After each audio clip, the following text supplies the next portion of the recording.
graça e paz da parte de Deus, nosso Pai, do Senhor Jesus Cristo. Hoje estamos aqui novamente para a nossa conclusão sobre o estudo da armadura espiritual. E a nossa última parte, nós vamos estar falando sobre a lança da oração e da súplica. E com isso nós podemos ir para Efésios 6:18, onde Paulo escreve: orando em todo tempo, com toda oração e súplica, no Espírito, e vigiando nisto com toda perseverança e súplica por todos os santos. Quando você empunha a lança da oração e da súplica, essa ferramenta da oração poderosa é empurrada adiante na dimensão do Espírito, contra as obras malévolas do inimigo, do nosso adversário. Arremessando com força esse instrumento divino na face do inimigo, você exerce o poder que Deus lhe deu de impedir que obstáculos importantes desenvolvam-se em sua vida pessoal. Naquele tempo da história, romana ali, do Império Romano, dos soldados romanos, havia muitos tipos diferentes de lanças, e a lança também era uma arma poderosa que o soldado romano utilizava na guerra, utilizava para combater o seu inimigo. E existiam essas lanças, né, de muitas variações, de muitos tipos, tinha formas, tamanhos e comprimentos diferentes, tinha lanças para empunhar no combate distante, onde o soldado romano arremessava aquela lança para atingir o inimigo. Tinham lanças menores que eram utilizadas em combate mais próximo, corpo a corpo. Então, quando Paulo ele chega à questão da oração, ele está imaginando toda a série de lanças e de arpões que o soldado romano utilizava durante a guerra, durante o seu combate com o adversário. E ele começa a comparar essas diversas lanças com os diversos tipos de oração que Deus disponibilizou para nós. Se nós formos pegar este versículo, né, que está falando ali em Efésios, né, a parte inicial do versículo, onde Paulo diz com toda oração, essa expressão foi extraída da palavra grega dia passis prosepsis, que significa com todos os tipos de oração. Então, Paulo começa a nos iluminar com o fato de que Deus disponibilizou muitos tipos de oração a nós, a fim de atender a propósitos diferentes no nosso combate da fé. Então, nós precisamos ter esse entendimento de que há muitos tipos de oração. Há formas diferentes de orarmos, há lanças diferentes que nós podemos, como cristãos, na nossa fé, na nossa luta diária contra o inimigo, utilizarmos para combater o nosso inimigo. E hoje nós vamos aprender sobre esses tipos de oração.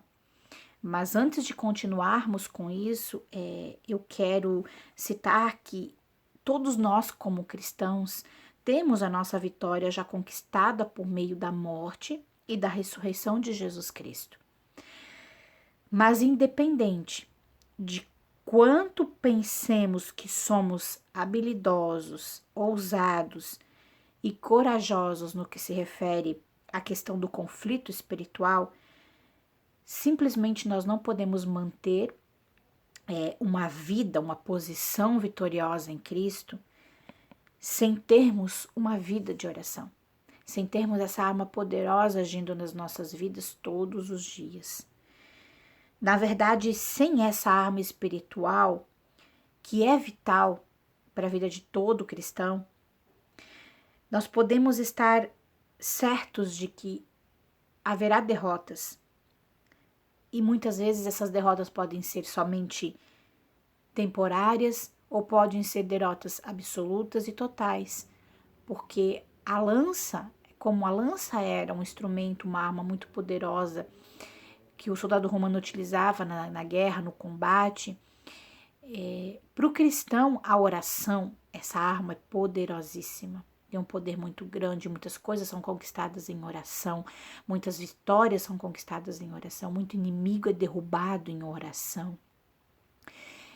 Jejum, oração, quando você combate com essas armas e tendo a palavra de Deus como essência na sua vida, como parte da sua vida diariamente, você aumenta o seu arsenal, você consegue combater o inimigo com mais poder.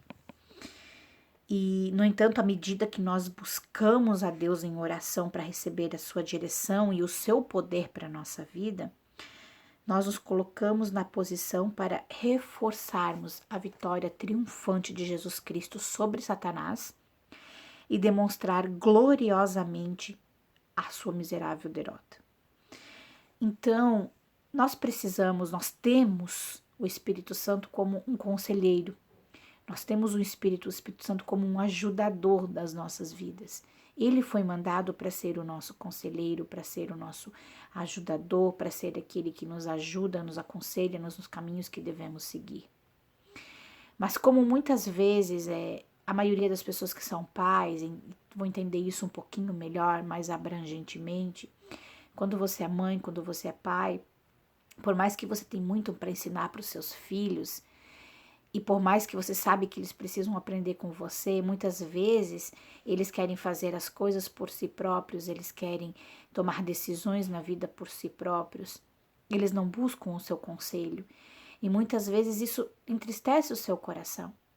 E nós, como cristãos, entristecemos o coração do Espírito Santo, entristecemos o coração do nosso Deus, quando nós, como cristãos, como nós, quando filhos, tentamos e lutamos com a nossa própria força, queremos combater o inimigo do nosso jeito, queremos viver a vida do nosso jeito, tomar as nossas decisões com base nos nossos sentimentos, nas nossas emoções, naquilo que desejamos e queremos, e não buscamos o seu conselho, não buscamos o seu esclarecimento, não buscamos que ele nos ajude a entender e a andar por um caminho que nos guie para a vitória.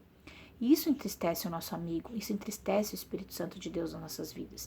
Então a oração nos leva a pararmos tudo, né, e buscarmos essa ajuda de Deus, essa ajuda do Espírito Santo, esses conselhos que nós tanto precisamos para conduzir a nossa vida em vitória, em conquistas, para derrubarmos as ações do inimigo, destruirmos as obras de Satanás sobre a terra. Nós somos o povo de Deus, nós estamos aqui para estabelecer o reino de Deus. E com oração, com uma leitura da palavra, nós conseguimos vencer o inimigo, derrubar cadeias, derrubar muralhas, soltar algemas. Nós podemos fazer muitas coisas se nós usarmos realmente o poder que Deus nos deu. E nesse estudo completo que nós estamos fazendo sobre a armadura de Deus, nós estamos aqui justamente para despertar o nosso coração de cristão, a nossa vida cristã, para entendermos que nós podemos muito mais do que aquilo que nós fazemos.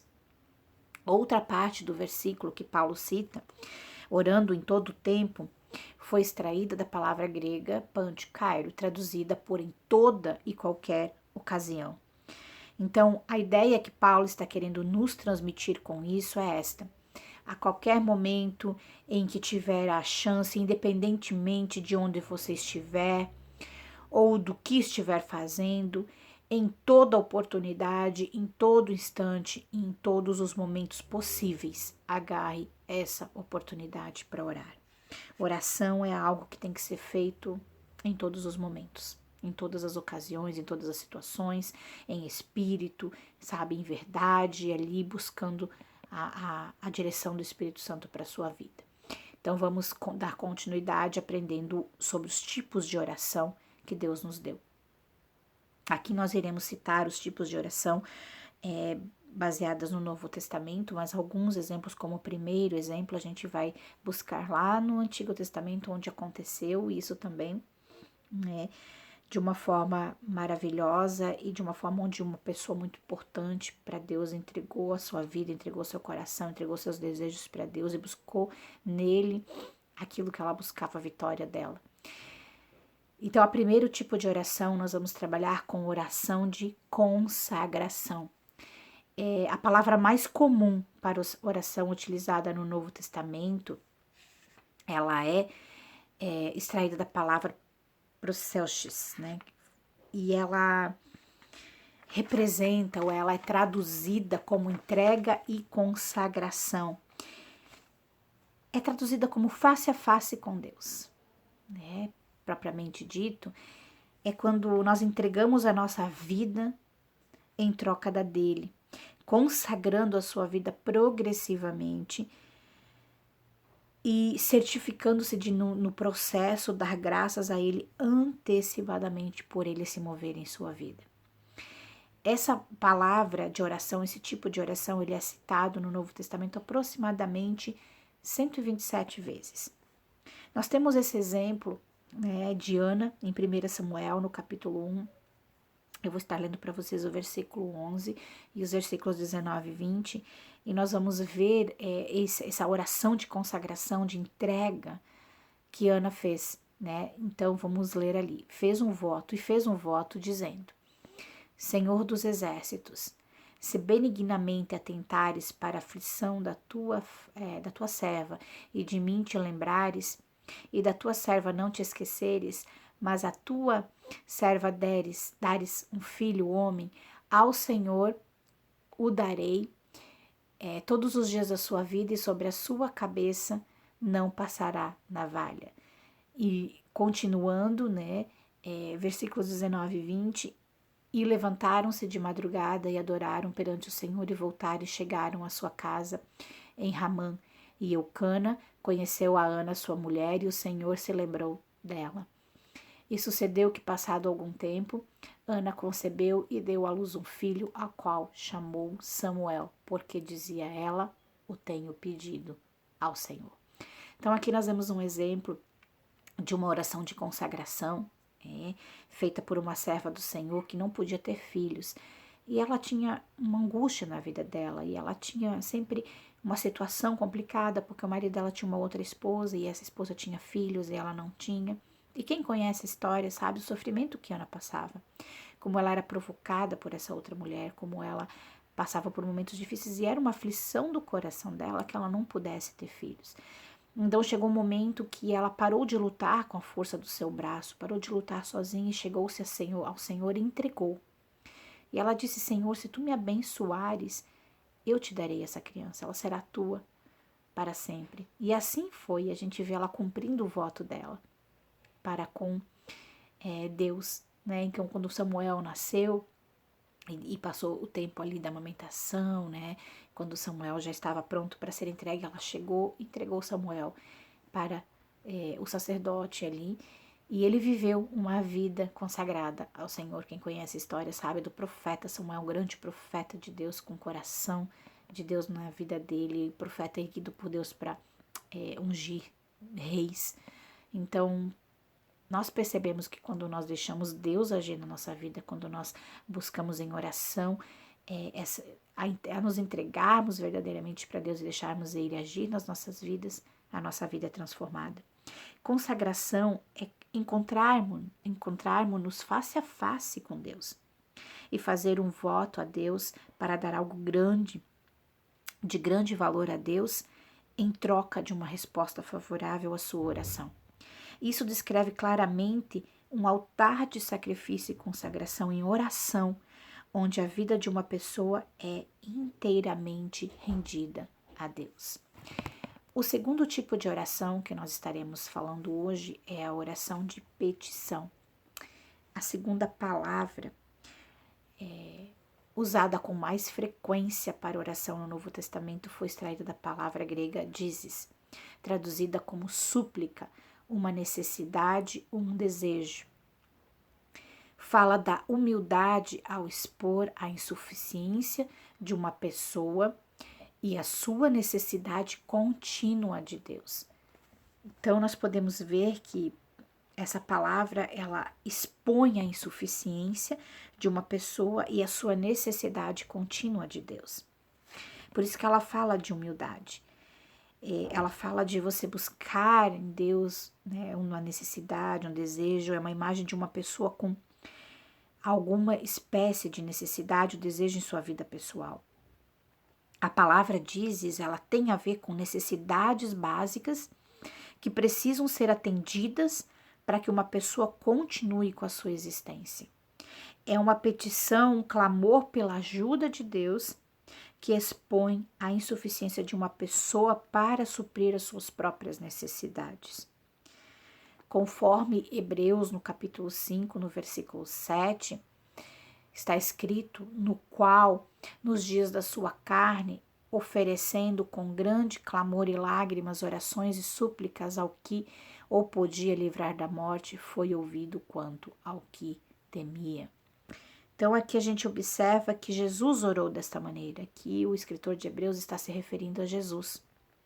Jesus nos diz claramente, isso nos diz claramente que Jesus, nosso Senhor, estava muito ciente da fraqueza da sua humanidade como um ser humano.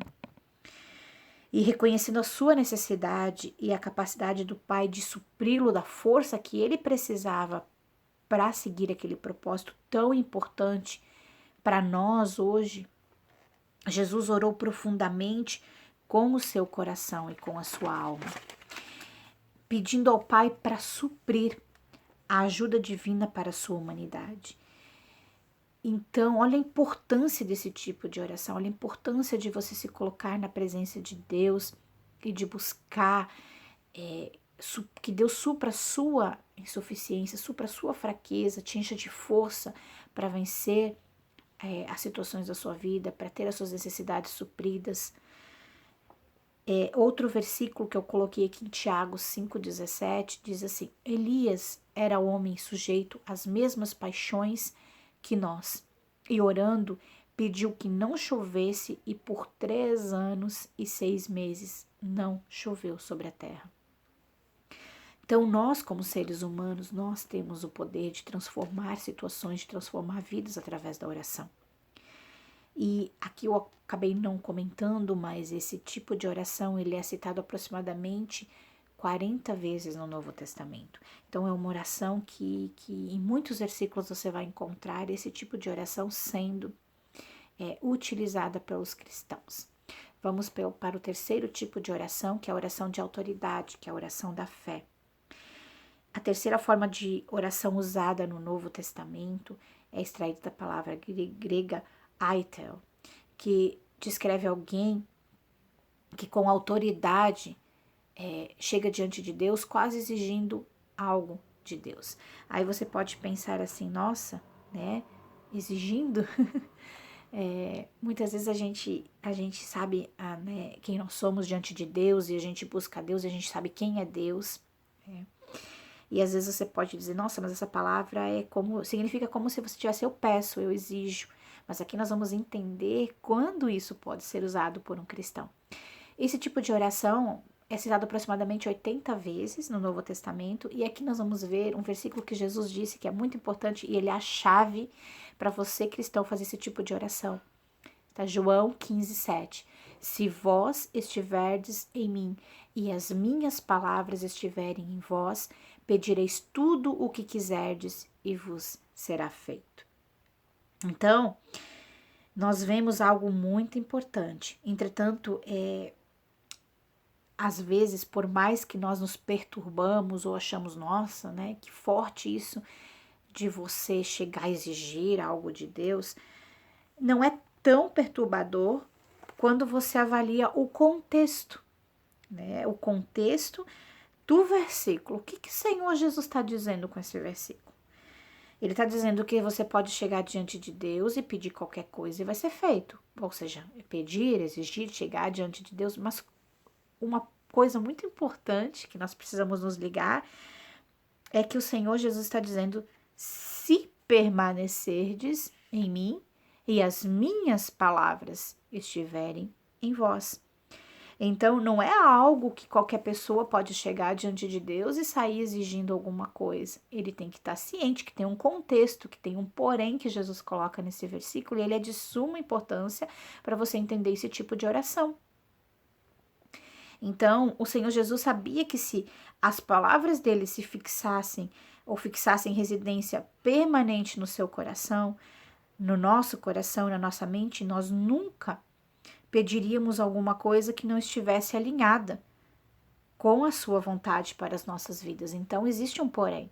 Você precisa estar nele, você precisa viver as palavras dele, a palavra dele. Você precisa estar vivendo uma vida de santidade, buscando a Deus acima de todas as coisas, andando no caminho da eternidade, de santidade, num caminho correto, seguindo a palavra de Deus, os princípios de Deus. Então, você pode chegar a Deus e pedir qualquer coisa. Por quê? Porque o seu coração está entregue a Deus. Você não vai pedir nada que não esteja alinhado com a vontade dele, porque não tem como um cristão que permanece em Cristo pedir algo que não agrade a Cristo. Por quê? Quando ele ama a Deus acima de tudo e de todas as coisas, quando ele segue aquele primeiro mandamento, amar a Deus acima de tudo, de todas as coisas, nada para ele é mais importante do que agradar a Deus. Nada para ele é mais importante do que ver Deus feliz e agradado. Faz parte do nosso coração como cristão quando a gente busca Deus em primeiro lugar e a gente se entrega a Deus e permanece nele e busca nele e se encontra face a face com ele, tem um relacionamento íntimo com Deus, com o Espírito Santo. Não tem como você chegar diante de Deus e entristecer o coração dele. Você não consegue. Você não tem essa capacidade, digamos assim. Quando você sabe que está orando de acordo com a vontade de Deus, não precisa pronunciar seus pedidos medrosamente. Em vez disso, você pode afirmar a sua fé com ousadia e esperar que Deus se mova em seu favor. Outro versículo importante está em Hebreus 4,16 e olha o que diz: cheguemos, pois, com confiança ao trono da graça, para que possamos alcançar misericórdia e achar graça, a fim de sermos ajudados em tempo oportuno. Cheguemos com confiança. Outro versículo, 1 João 5, 14 e 15, e esta é a confiança que temos nele, que se pedirmos alguma coisa segundo a sua vontade, ele nos ouve. E se sabemos que nos ouve em tudo o que pedimos, sabemos que alcançamos as petições que lhe fizemos. A Aitel é usada em conexão com conhecer a vontade de Deus para a sua vida. Deus quer que você seja ousado em sua vida de oração, a fim de tomar posse da vontade dele para a sua vida e fazer com que ela se manifeste. Então você precisa ser ousado, você precisa conhecer a vontade de Deus para a sua vida, ter esse relacionamento com Deus que te leva a conhecer a vontade dele para a sua vida. Quarto tipo de oração, oração de ação de graças. Esse tipo de oração, a quarta forma de oração, forma mais comum de oração no Novo Testamento, é extraída da palavra grega, Eucharistia, que muitos conhecem, né, por Eucaristia, né, porque principalmente quando você veio ali da Igreja Católica, muitas pessoas têm um crescimento, né, católico. Então você conhece essa palavra, né, que se refere a sentimentos maravilhosos e bons sentimentos que fluem livremente do coração como reação a alguma coisa. Essa palavra ela é citada, esse tipo de oração é citada no Novo Testamento aproximadamente 16 vezes.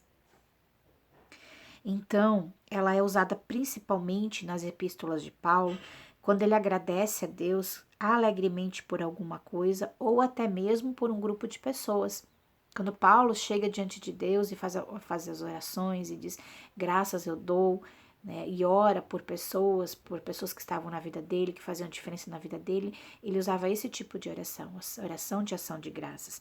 Não agradecia só por o que Deus fazia na vida dele, mas pelas pessoas que Deus tinha colocado na vida dele para ajudar na caminhada cristã dele. Então, a gente tem exemplos aqui, 1 Tessalonicenses 5,18, em tudo dai graças, porque esta é a vontade de Deus em Cristo Jesus para convosco.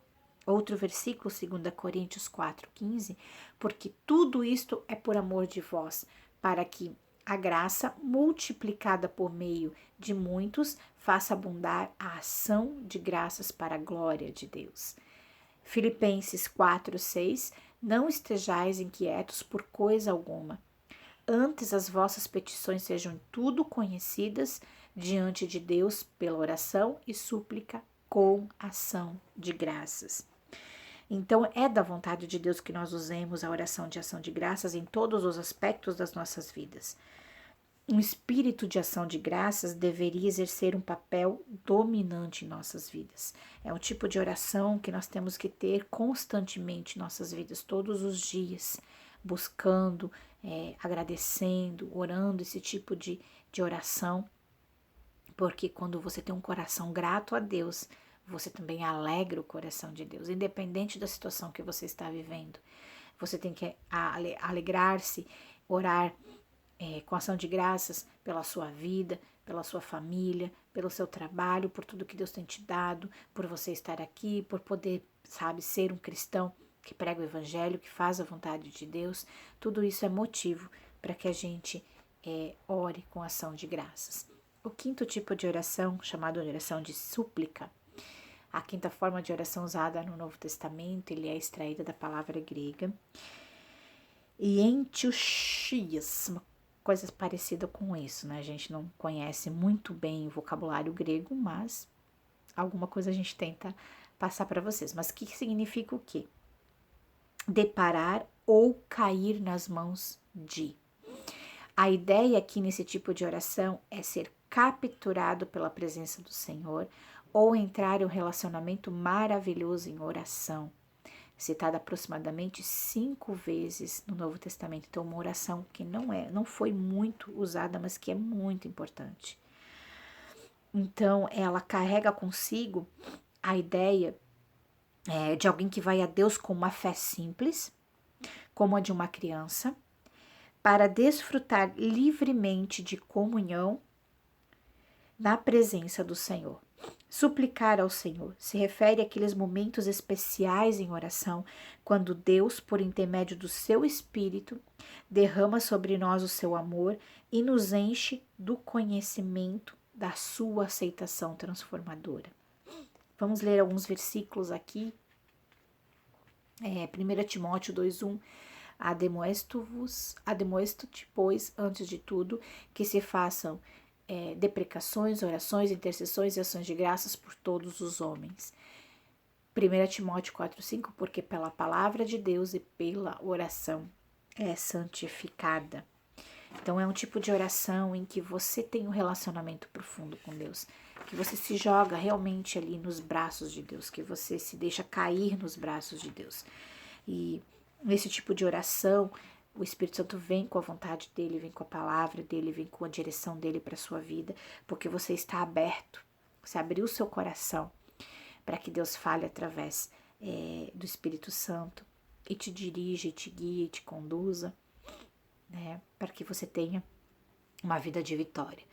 E a nossa último tipo de oração, que é a oração de intercessão.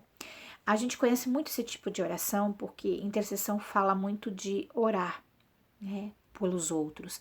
Mas o interessante é que no Novo Testamento nós temos um único exemplo. A sexta palavra para oração usada no Novo Testamento é extraída da palavra grega iuperentchushano. E é uma palavra que aparece uma única vez e o que a torna uma das palavras mais raras que denotam diferentes tipos de oração. Só que aqui, nesse versículo especificamente, ele não é uma obra intercessora que nós fazemos, mas uma obra que o Espírito Santo faz em nosso favor. Então, conforme diz ali em Romanos 8:26, e da mesma maneira também o Espírito ajuda as nossas fraquezas, porque não sabemos o que havemos de pedir como convém, mas o mesmo Espírito intercede por nós com gemidos inexprimíveis. Então, essa palavra para intercessão, ela fala do Espírito Santo, da obra que o Espírito Santo faz em nosso favor. É uma palavra antiga que significa descer em favor de outra pessoa. É o que chamaríamos de resgate. Ela fala daqueles momentos em que o Espírito de Deus se une a nós sobrenaturalmente, em nossas circunstâncias, compartilha as nossas emoções e as nossas frustrações. E depois começa a desenvolver um plano que finalmente nos tirará do caos. Olha que tremendo esse tipo de oração, mas é uma oração que a gente conhece por fazer muitas vezes por outras pessoas e a gente faz por outras pessoas. E o importante é que isso ajuda muito. Nossa, eu já ouvi muitos testemunhos grandes e maravilhosos de pessoas que intercederam por outras em momentos que elas nem sabiam que estavam precisando e elas foram libertas, elas foram, né, salvas de situações muito complicadas. Mas aqui a gente vê uma obra que é muito maior do que aquilo que nós oramos e fazemos por outras pessoas. É a obra que o Espírito Santo faz por nós todos os dias. O verdadeiro ministério de intercessão do Espírito Santo ocorre quando geralmente nós, como cristãos, não temos palavras e não sabemos como orar. O Espírito Santo, ele se compadece dos seus sentimentos de total inadequação. Ele entende as batalhas que você está enfrentando. Ele desce voluntariamente até cada circunstância difícil com você, sentindo as suas emoções, sentindo o seu medo, a ira, a sua frustração. Então ali ele dá o início a um plano de resgate. Isso ocorre quando finalmente nós, como cristãos, reconhecemos a nossa fraqueza, a nossa própria fraqueza humana, e começamos a abrir o nosso coração e a nossa alma para esse ministério de intercessão do Espírito Santo, onde ele lança a sua lança mortal no coração das estratégias do inimigo para destruí-las, antes mesmo que elas possam se manifestar nas suas vidas, nas nossas vidas, né? Um tipo de oração tremendo. Por isso que eu digo a importância de nós estarmos usando essa arma todos os dias. Porque quando nós não conseguimos, ali nós temos o Espírito Santo que consegue e faz tudo por nós. E ele lança a lança contra o inimigo. Então eu acredito que tem muitos versículos na Bíblia que falam de momentos específicos em que Deus entrou na guerra e lutou por você. Então, como cristãos vamos aprender hoje com essa arma espiritual sobrenatural e poderosa, que nós podemos ter o poder de Deus agindo nas nossas vidas, Deus entrando nas nossas guerras e lutando elas e vencendo elas. O Espírito Santo lançando essa arma mortal contra o inimigo no coração das estratégias do inimigo e destruindo tudo que se move, que se levanta contra você. Você só precisa se colocar nessa posição de chegar para o Espírito Santo e dizer: eu preciso que o Senhor se mova ao meu favor. Eu preciso que o Senhor resolva essa situação. Eu não consigo, mas o Senhor pode. Amém? E hoje a nossa conclusão é uma conclusão que eu quero fazer no geral, porque nós estamos aqui encerrando esse estudo sobre armadura espiritual. Esse estudo mexeu muito comigo, eu aprendi grandes coisas nesse estudo. Eu acredito que vocês que têm compartilhado e que têm acompanhado também têm sido transformados por esse tempo, por essas palavras, por esse ensino. E eu quero concluir levando em consideração tudo que nós aprendemos até hoje, todas as armas espirituais que Deus nos deu. E colocar essa questão: não se permita esquecer os princípios básicos do que aprendemos nessa série sobre armadura espiritual. A verdadeira guerra espiritual tem a ver com assumir a autoridade sobre a sua mente e a sua carne, assim como assumir a autoridade sobre as obras das trevas. Se você está vivendo uma vida santa e consagrada, a maior parte da batalha espiritual em sua vida já se instalou. Para lidar com os outros ataques que o inimigo levanta contra você, é preciso aprender a aplicar a palavra de Deus diariamente nas circunstâncias que o desafio. Então aqui nós vemos esse versículo, né, que a gente começou esse estudo. Portanto, se você quer viver como mais que vencedor nesta vida, as palavras de Paulo em Efésios 6,13 devem definir a maneira como você enfrenta cada situação. Portanto, tomai toda a armadura de Deus para que possais resistir no dia mau e, havendo feito tudo, ficar firmes. Então, aqui o detalhe mais importante é permanecer com uma fé inabalável. Tantas coisas nós já passamos como cristãos e tantas coisas ainda passaremos, porque a palavra de Deus fala sobre isso. A questão não é somente você passar por tudo isso, mas é como você vai passar por tudo isso. Então, toma a armadura de Deus, toma a palavra de Deus diariamente na sua vida. Ouça o que Deus tem para te dizer, desliga a sua mente, os seus ouvidos do mundo. do que as pessoas do mundo dizem. Ouça a Deus nesse tempo. Ele está ansiosamente clamando por você. Ele está chamando a sua atenção. Ele está te buscando para que você ouça o que ele tem para te dizer. Para que você possa estar preparado para o que virá pela frente e você possa resistir e ficar firme, inabalável até o fim. E ao vencedor, ele abençoará, ele dará galardões, presentes. Então lute para ser esse vencedor em Cristo Jesus. Amém? Concluímos aqui. Eu agradeço a todos vocês que nos acompanharam, que todos vocês que estiveram conosco neste tempo. Agradecer a Deus acima de todas as coisas, ao Senhor Jesus, ao nosso só amigo, Espírito Santo que nos conduziu, nos ajudou nesse estudo, nos deu sabedoria, nos deu entendimento. E pedir para que você compartilhe com quem você sabe que precisa ouvir uma palavra, que precisa aprender sobre a palavra de Deus. Compartilhe com pessoas que são importantes para você e com aquelas que você sabe que precisam muito do Senhor. Porque muitas são as vidas que estão clamando por ajuda. Muitas são as vidas que estão clamando por sabedoria, por entendimento. E muitas vezes nós, como cristãos aqui, podemos fazer a diferença. Amém? Com muito carinho, né? Eu encerro esse tempo com vocês. Que a graça do Senhor Jesus Cristo e o amor de Deus e a comunhão do Espírito sejam com todos vós. Amém.